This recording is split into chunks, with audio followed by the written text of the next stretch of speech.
بەڵێ بینەرانی ئازیز لە سۆران بڕوانامەی چل فەرموودەی ئیمامی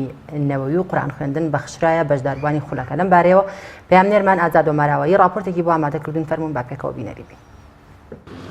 بسم الله الرحمن الرحيم قل هو الله أحد الله الصمد لم يلد ولم يولد ولم يكن له كفوا أحد.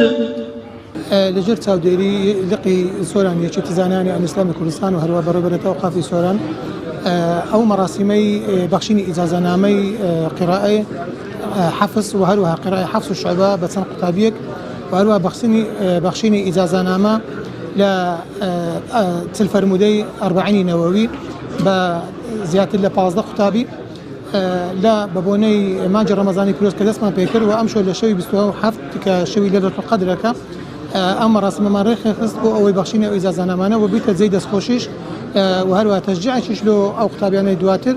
کە هەم ئەو خولانە بەردەوام بن و هەم بتوانین ئیجازەی زیاتر ببەخشین و هەروەها فەرموودەی زیاتر لە بۆ موسڵمانان ڕوون بکەینەوە و زیاتر مامۆستا و کادری بابین بانگەوازی لە موسڵمانان پێ بگەینین لەوەی بتوانن فەرموودە بە تەفسیری صحیح و هەروەها بە لێکدانەوەی ڕاست و دروستی کە لە زانایانی پێشتر کە بۆ مەکردویانە بە سیلسلەی ئەو ئیجازاتە گەیشتە دەست ئێمە و هەروەها بە هەمان شێواز و بە هەمان تەفسیریش هەمان فەرموودەکان ئەبەخشینە ئەو قوتابیانەیەکەوە بەژارە بن لەو ڕێوڕەسمە. ئێمە مەبەستمان ئەوەیە کە خەڵکی ئێمە خەڵکێکی جگە لە کورتپەروەری ئاین پەروەریشن دەمانەوێتن لەو ڕێگایەوە لە ڕێگای مزگەفتەکانەوە کە ئەو مەراسیمانە ئەکەین خەڵکی خۆمان ئاشنا بکەین بەو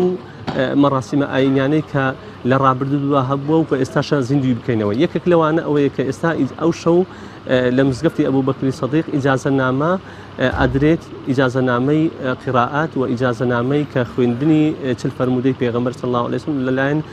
مامۆستای خۆشەویستمان مامۆستا مەلا مەولود برادۆستی. هەدەف و مەبەست و ئامانجەکە لەوەی زیندوکردنەوەی ئەم شەوە پیرۆزەیە کەوا ساڵانە بە بەرزی پیرۆزی سەیرەکەین و لە هەموو شوێنێک ئەم یادە بە بەرزی سەیرەکرێتن و